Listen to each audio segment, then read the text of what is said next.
আল্লাহ বলে বান্দা কবরে আইসো, আমি বুঝায় দেব আমার নাফরমানির শাস্তিটা কি। ফেরেশতা দুই কান বরাবর, আল্লাহর নবী বলছেন নাফরমানের কবরে ফেরেশতা ফায়াদরিবু দারবাতান বাইনা উযুনাইহি, দুইটা কান বরাবর ঘাড়ের মধ্যে প্রত্যেকটা আঘাত করবে লোহার হাতুড়ি দিয়ে।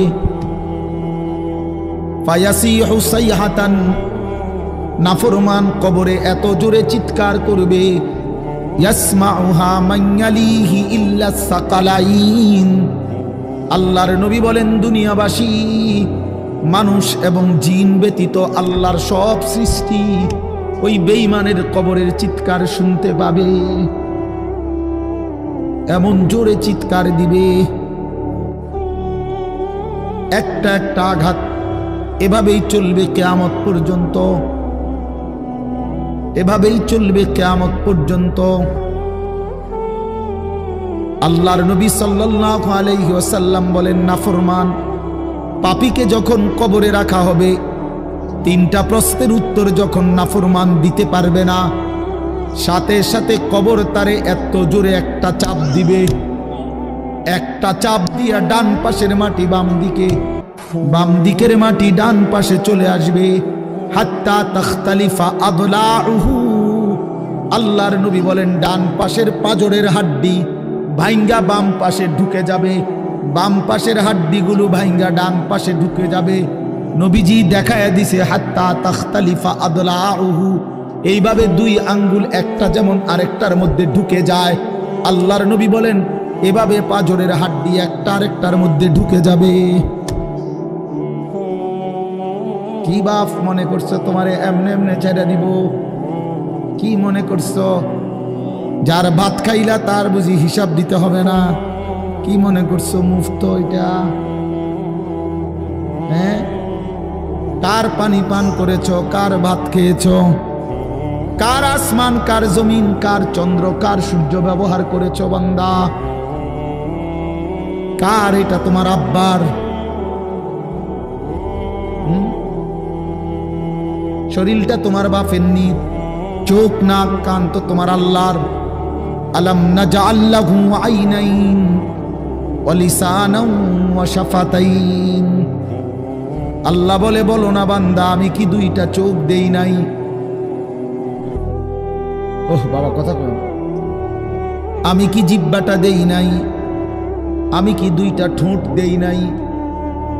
তো উত্তরে কি বলবেন যে না দেন নাই? কি বলবেন? কথা বলেন। তো এই কথা বলার হিম্মত আছে কারো যে আল্লাহ আপনি চোখ দেন নাই, আপনি ঠোঁট দেন নাই? কারো সাহস আছে কিনা এটা বলার? তাইলে আল্লাহই তো দিয়েছেন। আলাম নুসিহ জিসমাকা, হাদিসে আছে নবীজি বলেন আল্লাহ জিজ্ঞেস করবে হাসরের মাঠে, বান্দা বলো না আমি কি তোমার শরীরটা সুস্থ রাখি নাই? ওয়া নুরবিকা মিনাল মা, আমি কি প্রতিবার তৃষ্ণার্ত অবস্থায় তোমারে আমি আল্লাহ তো আমি কি পানি পান করাই নাই?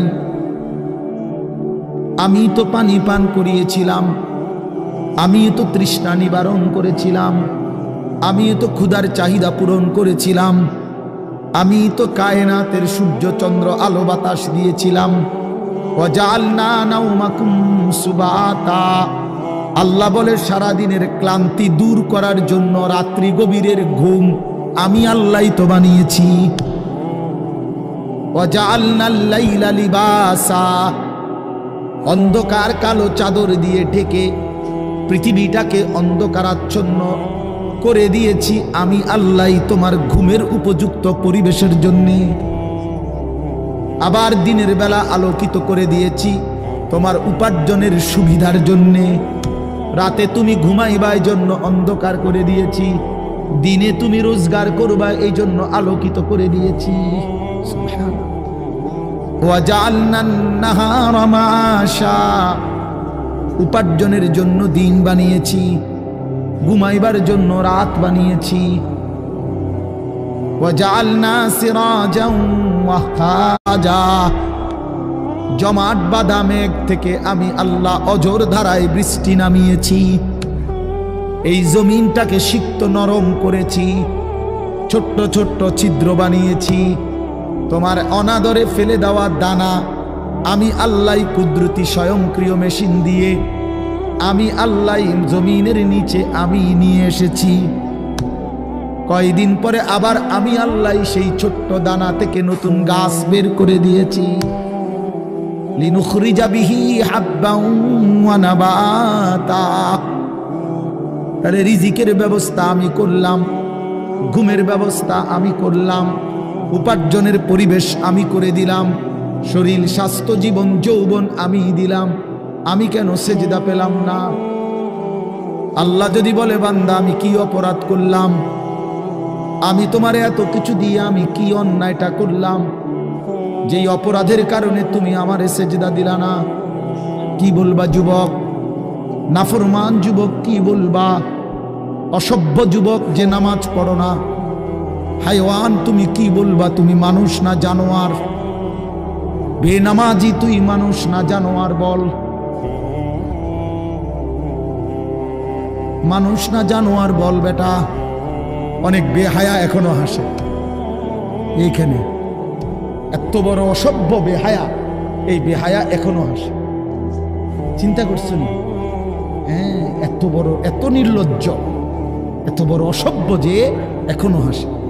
অর্থ হইল হ্যাঁ আমারই কয়, বুঝেন নাই? বুঝতেছে সে আমারই কয়। আহ আহ আমার মনে হয় কুকুর রে কইলে কুকুর মাথা নামাইলে। আহা, আমাদের সন্তানদের হালাত কত নাজুক চিন্তা করে দেখে। মুসলিম সমাজে বসবাস করে, বাপ মুসলমান, মা মুসলমান, চারিদিকে মসজিদ, চারিদিকে মাদ্রাসা, কত দাড়িওয়ালা, টুপিওয়ালা, পাঞ্জাবিওয়ালা প্রতিদিন মসজিদের মিনারা থেকে উচ্চ কণ্ঠে মাইকের হর্ন দিয়ে আজান হইতেছে। এত এটাই তার মা, এটাই তার বাবা, এটাই তার আত্মীয়, এটাই তার স্বজন। মোবাইলেই হাসে, মোবাইলেই কাঁদে, মোবাইলেই আবেগ, মোবাইলেই অনুভূতি, সব কিছু জীবনের মোবাইলটা। কোত্থেকে আসলো, কে বানাইলো, কে সৃষ্টি করলো, কেন পাঠাইলো, কে আমারে বানাইলো, আমি কোত্থেকে আসলাম, কেন রাত হয়, কেন দিন হয়, আমার কোনো দায়িত্ব আছে কিনা আমার আল্লাহর পক্ষ থেকে, কিচ্ছুর কোনো সামান্যতম বুঝ, বুদ্ধি, আকল, দিমাগ কিচ্ছু। 365 দিন, এক বছরে কোনো দিন নামাজ পড়ে না, তারও কিছু মনে পড়ে না, কেউ তারে মনেও করাইও দেয় না। কই তার বাপ কেডা, তার মা কি? কেউ একটু বলেও না যে কিরে বাপ, তুমি যে এক ওয়াক্ত নামাজ পড়ো না, তুমি মুসলমানের বাচ্চা হইলা কেন? তুমি মানুষের বাচ্চা হইলা কেন? তার মা একটাবার বলে না। মায়ে কেমন, সন্তানই কেমন। আমার খুব আফসোস লাগে, এটা খুব আফসোস। মাঝে মাঝে মনটা চায় যে কি আসলে কি মুসলমান এত পাষাণ হইল কেন? বাপে কেমন, সন্তানেই কেমন, মাই কেমন, মেয়েটাই কেমন। কেউ পর্দা করে না, মাও বেপর্দা, মেয়েও বেপর্দা। বাপ, ফুজি, ছেলে মেয়ে সবাই মিলে টেলিভিশন চায়, একসাথে নাচ গান, নর্তকীর ছবি, নাটক, সিনেমা দেখতেছে। ছি ছি ছি ছি,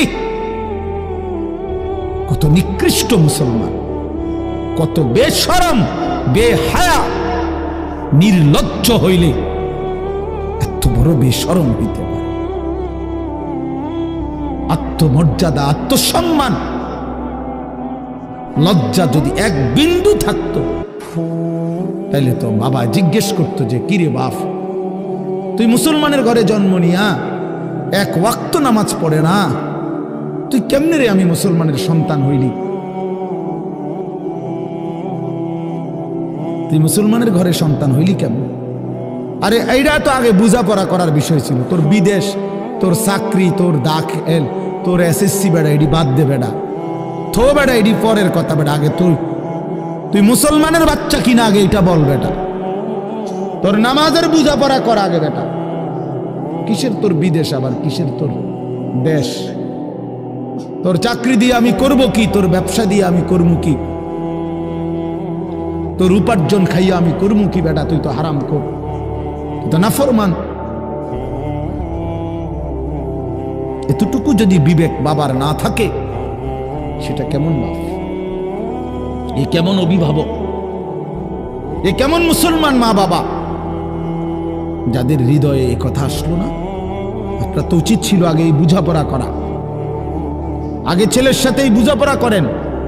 তুই মুসলমানের বাচ্চা কিনা আগে এটা বল। মুসলমানের বাচ্চা 16 বছরে এক ওয়াক্ত নামাজ ছাড়া থাকে কেন? কথা বলেন, ইনসাফ কি বলে? ইনসাফের কথা বলেন, বিচারের কথা বলেন। ছেলেগুলোকে আপনারা এভাবে ছেড়ে দিলেন, আর তোমরা ছেলেরাও বাবা এভাবে নষ্ট হয়ে গেল।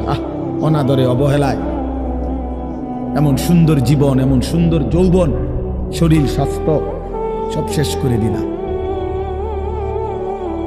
একবারও মনে পড়লো না তোমারও তো শেষ আছে বাপ। রাত যেমন ভোর হয়, দিন যেমন রাত হয়, তোমারও হায়াতও একদিন শেষ হয়। প্রতি ঘন্টা, মিনিট, সেকেন্ড যায় মানে তোমার হায়াত যায়, আমার হায়াত যায়, ঠিক না? তো আল্লাহ আমাদেরকে বুঝ দান করেন। এজন্য বাপ আমরা ভাবা উচিত, আমাদের এটা ফিকির করা উচিত। এ ছোটরাও, বড়রাও, মাঝ বয়সীরাও, এত লাগাম ছাড়া মানুষ হয় না। মুসলমানের জীবন এত বড়, জন্তু জানোয়ারের মতো হওয়ার কথা না বাবা। হ্যাঁ, গুনাহ হইতে পারে, গুনাহ আমারও আছে, আপনাদেরও আছে, গুনাহ হইতে পারে, হবে। সেটা হলো হুচট খাওয়া।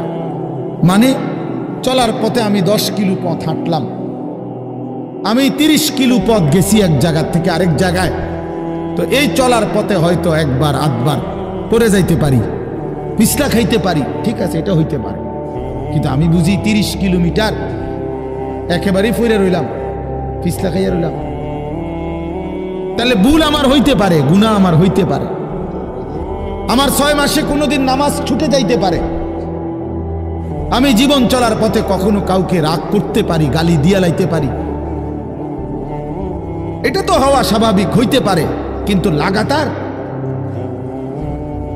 প্রতিদিন একরকম, এটা মুসলমান? কথা বুঝছেন কিনা আমার? আপনি বুঝি এখানে প্রত্যেকদিন মিশা কথা কইবেন, আপনি বুঝি প্রতিদিন সুদ খাইবেন, আপনি বুঝি প্রত্যেক দিন ওজনে কম দিবেন, এটা বুঝি মুসলমান? আপনি বুঝি একদিনও নামাজ পড়তেন না, আপনি বুঝি 365 দিনে কোনোদিন ফজরের নামাজ পড়তেন না, এটা মুসলমান? তো এটা তো হুচট খাওয়া না, এটা তো গাদ্দারি, এটা তো ইচ্ছা করে ঠান্ডা মাথায় ধীরে সুস্থে ভেবে চিনতে আল্লাহর সাথে গাদ্দারি করতেছে, আল্লাহরে বুড়া আঙ্গুল দেখাইতেছে যে দেখো কইলা কেন সেজদা দিতাম, দিতাম না, চাই কিতা করতাম।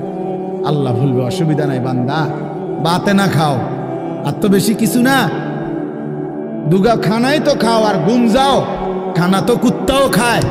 তবে মনে রাখো কবরে আইসো একটা লাথি দেওয়া মু ফেরেশতারে দিয়া, একটা লাথি, এক লাথিতে বুঝবা আমার নাফরমানির শাস্তি কি। কাল্লা সাউফা তা'লামুন সুম্মা কাল্লা সাউফা তা'লামুন